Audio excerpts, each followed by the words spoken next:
I think first and foremost, this was a wine that is an assemblage of wines from each of our three companies. And this is a wine that's put together and designed for long life. It's got grapefruit, it's got a good tannin, acidity balance. It's not overly tannic, it's not super alcoholic. It's just a wine that we put together to age well for at least 20, maybe 30 years. What's the biggest change you've seen since you started here in the Napa Valley in the wine business as you see it today?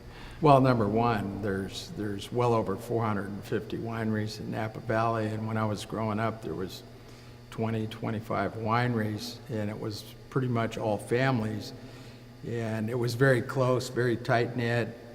We celebrated holidays with a number of fellow vintners. Now we have well over 450, and it's just hard to keep track. The new generation of winemakers is looking for the very ripe, the wines that drink very well at this minute, but they don't necessarily live. That's the problem I have with a lot of the new generation of wines.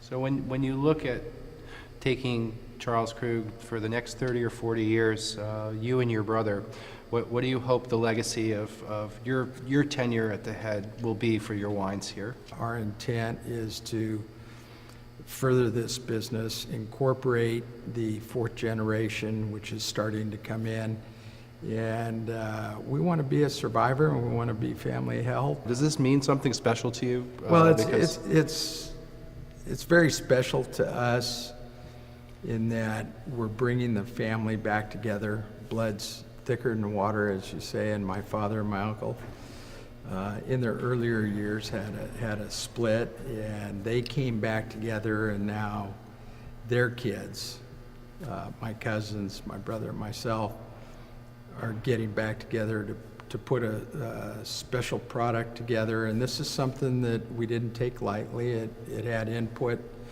from all of us, so it had a lot of criticism and critiques going into the blend, and I think we've created a spectacular wine that it's a wine that is going to live a long time.